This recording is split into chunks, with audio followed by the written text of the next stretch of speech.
put them back. Yeah. Wait, let me take a picture.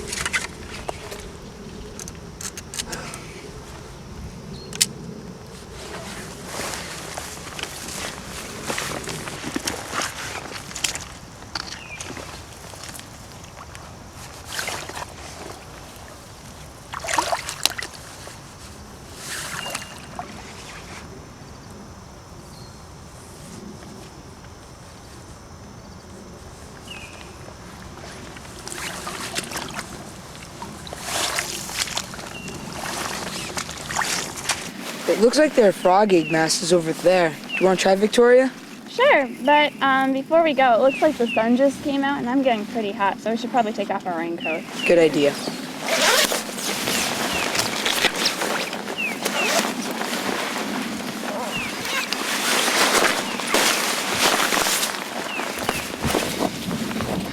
Okay, here I go.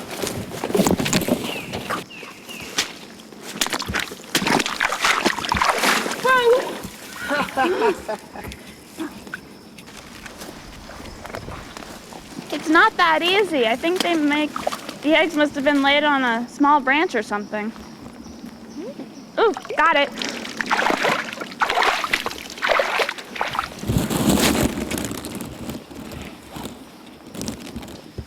Doesn't look like there's an envelope around them, so it'd be wood frog eggs, right? Yeah, they look like little marbles of jelly with seeds inside. And they're all bunched together, and it looks bumpy on the surface. Well, I should probably put it back now that we're done. This is so cool. Let's go to my house. We can finish our notes up there. Okay.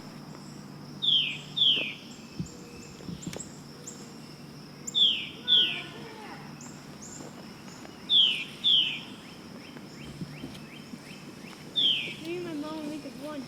Oh, Come on. I'm starving.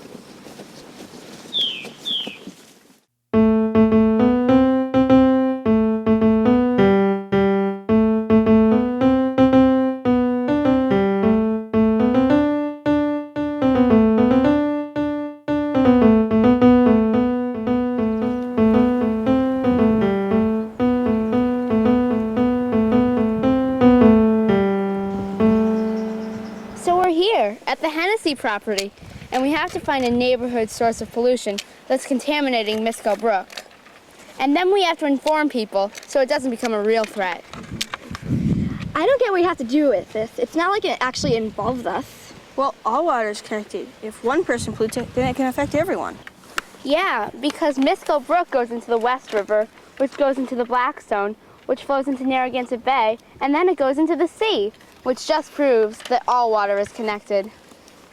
Right, so I went online and I found an aerial photograph of the area. And it looks like if we just go down this road right here, we'll get to Miscoe Brook. So, Cool. we go? Yeah. Hey, this photograph was taken before the development was there. Hey, you're right. I know this would be boring, but whatever, let's go.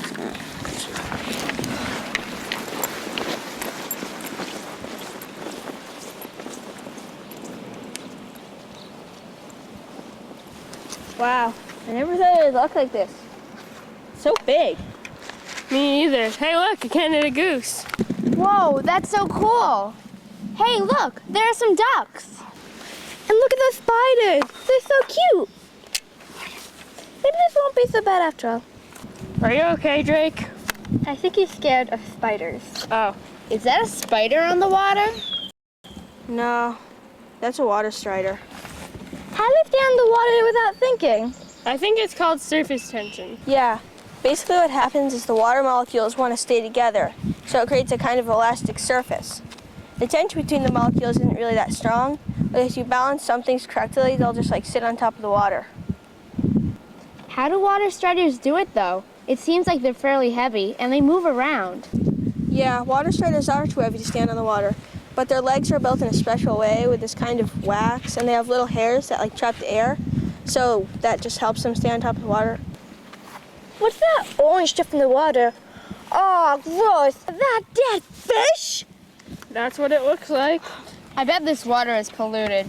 Let's go and see where it's coming from. And we'll figure that out how Oh wait, Drake, can I see the aerial photograph for a minute? Sure.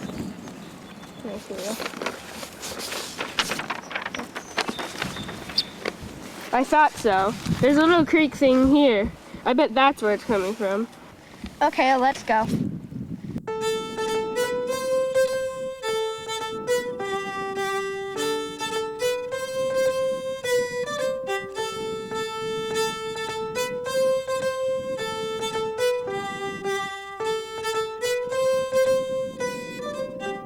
Hey, look! Here's where it starts.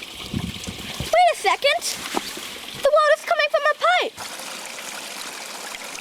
Let's try up there. That's where the water's coming from. It looks like all the dirt eroded into there. What is eroded? Erosion is when all the dirt gets carried away by the water as far as it can go. Anyway, after the dirt gets eroded, it goes through the pipe, into the pond, down the creek, and into Miscoe Brook. And it might be what's causing all the other problems, like killing the fish and creating the orange gunk and other things. Yeah. Hey, and remember how the Habitat group was talking about how they had help from Donna Williams from the Mass Audubon Society? Yeah? Why don't we see if he could help us too? That'd be cool. Yeah, let's do it. Yeah.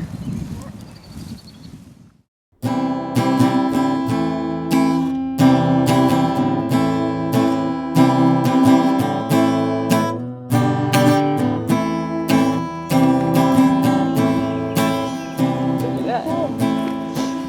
Gross. Disgusting. Hey, kids. Hey, Donna. Thank you for coming. We have a few questions for you. About some orange gunk we found in the water. It's right here by this deer track. Actually, that's not so bad. Really? Yeah, it's not even pollution. And it's caused by something called iron oxidizing bacteria. So it's not so bad. Really? It's so disgusting. Well, I have an idea.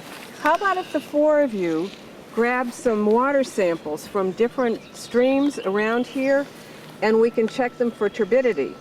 We can get water right here from the orange gunk, and that can be our first sample.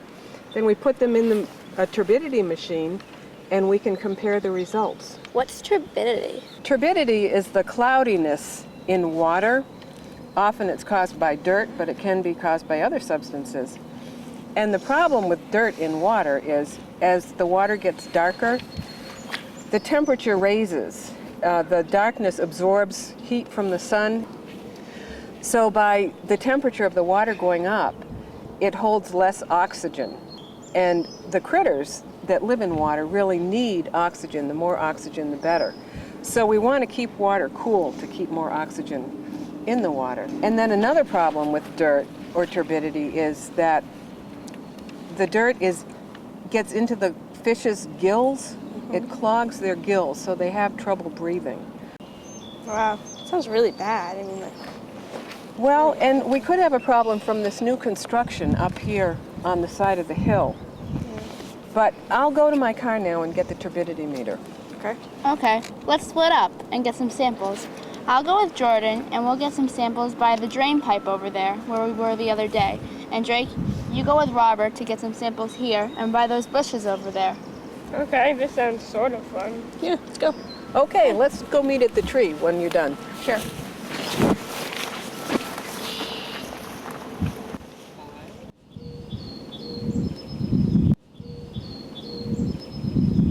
Okay, I got it. Cool. We got our two samples. Okay. Yeah. Hey guys! Hey, hi. We already tested our two samples. It's so cool. Here it is. Okay, let's see what we get here.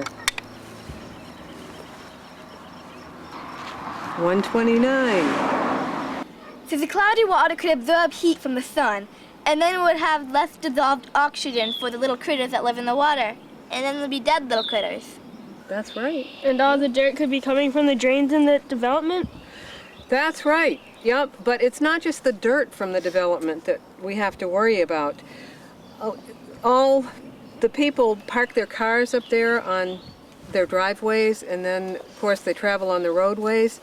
If someone has an oil leak or a gas leak or an antifreeze leak, or if many people do, then that gets on the pavement, and then when it rains, all that stuff washes down over the roads into the storm drain system and then into Miscoe Brook. So there might be lawn chemicals coming down the hill also. That's right. What do you mean by lawn chemicals? Well, fertilizers for one. The commercials convince us that we have to have really green lawns for our lawns to be good, but that's one of the pollutants that goes into our streams. And then there are other things like pesticides and herbicides that people use on lawn. Pesticides are a chemical that people use to kill the insects in their lawn that they don't like, and herbicides are people use to kill weeds in their lawns. But then if it rains and all that extra herbicide and pesticide gets washed into the brook, then you can kill the aquatic weeds in the brook or pond, and also you can kill the insects, and fish eat those insects, so then you're really depriving the fish of their food. I never knew any of this. Well, a lot of people don't know this. Does that mean that people have to be especially careful when they're living on hills? Yes, it does. And actually, we're lucky here in Grafton because the town has bought all of the Hennessy land here, this 124 acres. And the water comes down the hill from the development into the field, and then the runoff that can be harmful gets filtered through the ground and the roots of the plants. So this is really helping to protect the brook, all of this protected area. Is that why the turbidity reading down by the brook were lower? That's exactly right. It's great that the land on this side of the road is protected and will stay mainly undeveloped. Maybe if the people in those houses up there knew about how bad this was for the environment, they wouldn't be using herbicides and pesticides and fertilizers so much. Well, how could we tell them? Well, some people who are concerned with water quality put small signs on the storm drains that say, don't dump drains to wetland. And I think you can order them over the internet.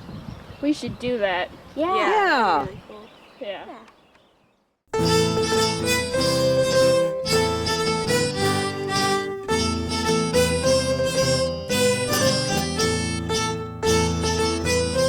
Hey, look, there's a storm drain. Let's go check it out.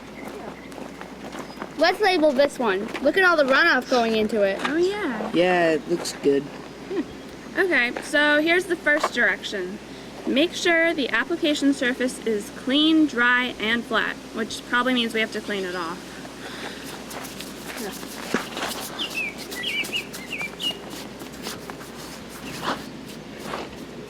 Check. Yep, okay. On the back of the marker, starting 1/8 from the edge, apply a bead around the entire edge and then spiral it into the center.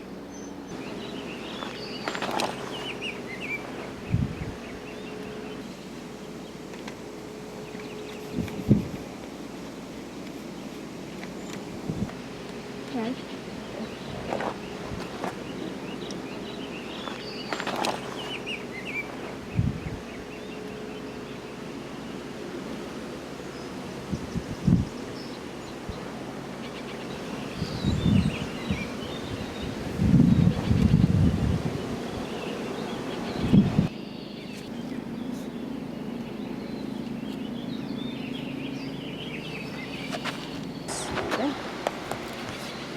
And press down hard.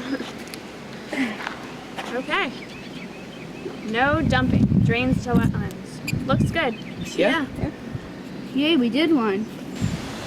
And from here you can really see how the beaver dam is affecting Miscoe Brook. You can see which trees are all dead and all that stuff. Well, now new species can live there, like the great blue heron we saw. I hope labeling drains helps. Now that we're almost done, I wonder what the other group's challenges are going to be. Yeah.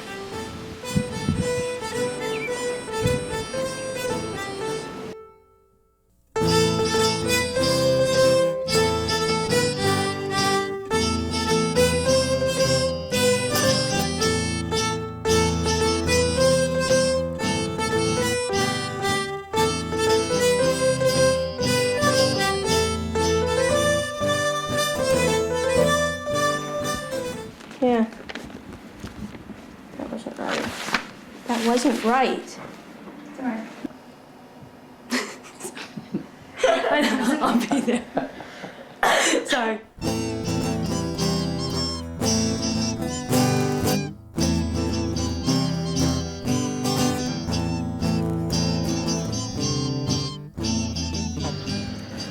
Put a spider on your ear. Sorry. It's really gross. Oh.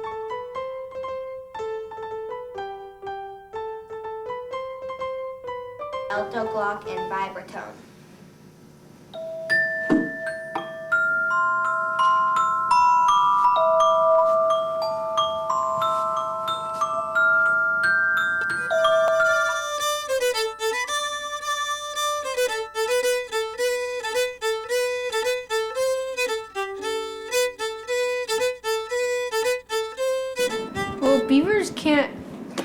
Beavers can't. Hi, Jackie. Did you get the watershed email? Yes, I did. And I like the, oh, jeez. Sorry. Blooper.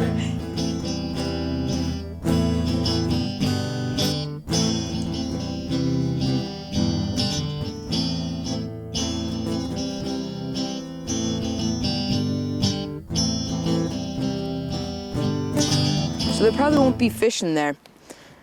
Yeah, and it's open water, so we'll probably see egg masses in there. Let's try that one more time. Killed it! Too bad we don't know enough about... Oh my gosh.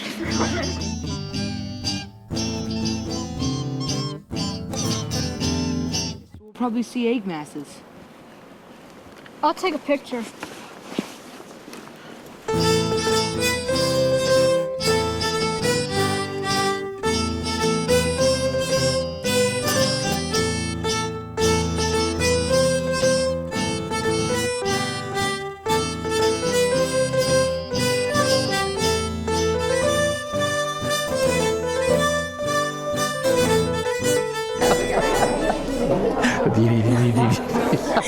I totally forgot the end. I totally. Isn't he great? See, this is what you can do after you retire. This is